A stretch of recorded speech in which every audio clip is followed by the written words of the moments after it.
Hello everyone, this is Paul, and today I'm going to show you how to build a bee pollinator box.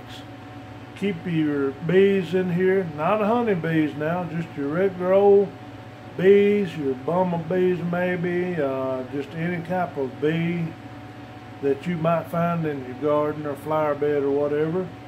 They got to have somewhere to live too, and a lot of bees they're loners pretty much, and they have to go out and find them a place to live. And in my case, I'm going to put this at the end of my garden, and it should help, them find them a home quicker. And if they've got a home pretty much at the end of the garden, they've got food. And I have a pond that's probably 300 feet away from the garden, so they'll have plenty of water, food, whatever they want, and the house to boot. So I'm going to show you how I put this together today. I'm not going to do it step by step, but I'm going to give you pretty good instructions, or I hope so anyway. Alright, you see the box. It is 18 inches. These are considered 2 by 6s. I've just done it 18 by 18 by 18. I've cut these wood, I don't know what you'd call them, just trim some limbs up around your house. I know I've been doing a lot of cleaning up lately, so I just take these and I tried to approximate them at somewhere around 4 inches. Now I didn't want it just a solid sheet across there at 4 inches, and that's why I cut them at a little bit different design. I cut them a little bit slanted, and as you see right here, I've got a little stick sticking out. This one here is slanted also. Another stick sticking out. Some shorter, some fatter, some rounder, so forth, and I didn't go out and look for some specific type of wood, but I just pretty much got whatever I got. And if I'm not mistaken, they're called elm, E-L-M, elm tree. And anyway, I cut that, like I said, I tried to do 4 to 6 inches, because that's about what this is, On the bottom side, I done the same thing. I just lined them up, and I left a little bit of space in between each one. That way, when it rains, it can get a little air up in there. It'll dry out a little bit quicker, for the bees, because you don't want them just sitting in water all the time, which I know this is going to be up on a post. I'm going to mount it on a post when I get it done. And to be honest with you, I don't really think that I'm going to paint it, because bees may be sensitive to paint, certain types of paint, so I'm not going to paint it. I'm just going to let the weather do what it's going to do. Some of these do look a little bit rougher, to be honest with you. This was one of my honeydew projects last fall, actually, or last gardening season. But anyway, I never did get around to it, so it rained today, and I said, well, shoot, I'm going to get out there and build that thing. This is not perfect. I ain't no professional carpenter, and I'm just going to show you how I do it. I'm not telling you got to do it this way, but I'm just telling you how I do it. Now, I've already pre-drilled the holes, as you can see. I just got me an assortment of bits, and I didn't choose one certain one. I just got a couple of different ones and used for different holes. Some may look bigger, some may be smaller or so, and that's why, because I didn't use any specific one. But anyway, they're 18 inches. I just screwed them in, screwed the bottom panels in, and then I took the wood, set it in there, and put me a screw in the back side of it. Right in there. I just took me a screw up in there, so it's got one screw holding it in. It's not going to have a whole lot of pressure on it, so why not? Alright, and as far as the tags, now, first of all, I'm going to tell you, when I hang this up, I'm not going to hang it like this. I'm going to hang it like this. Hope you can see that. But all I done was I put a little bit of a roof hangover on it, and they were just made out of car tags. I just gathered up some car tags just to sort of help keep it a little bit dry in there. Bees are just like me, they want to stay dry.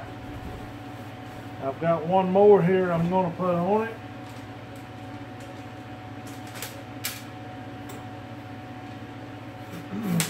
I'll go ahead and stick it on. And I've been just putting them on here, nothing major, just sort of lining them up pretty good. I'll overlap them just a little bit.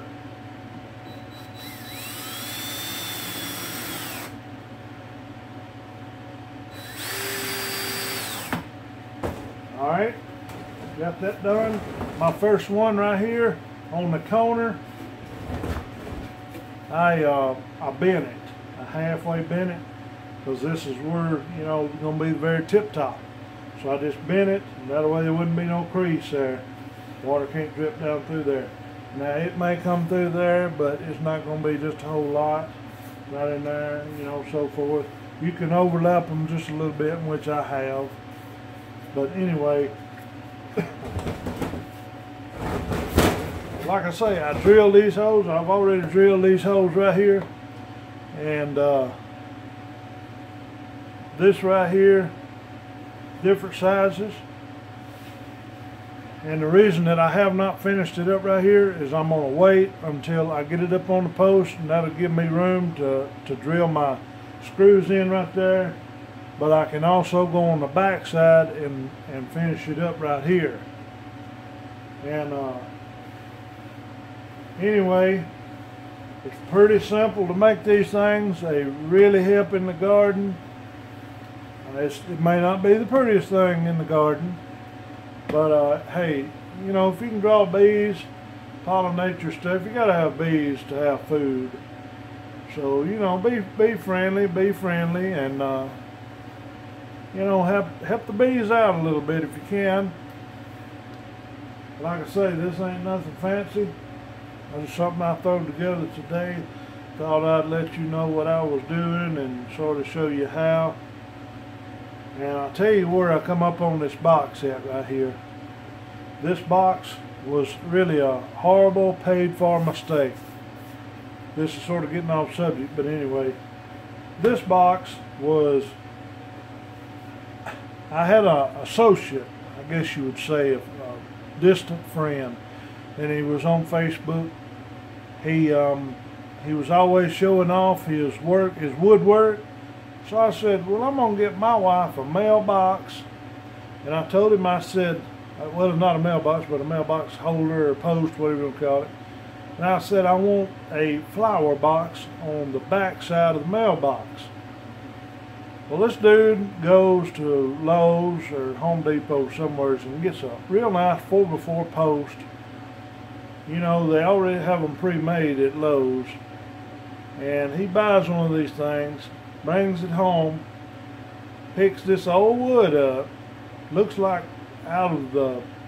just out of the yard, whatever, and he cuts this stuff up, measures it up. It looks about like my work.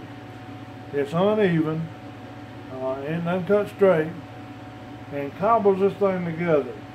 I'm talking about, didn't even buy no new screws or nothing. He just stuck it together, brought me this junk, and unfortunately I wasn't there at the time, but I had my dad to go ahead and pay for it. I would pay him back later.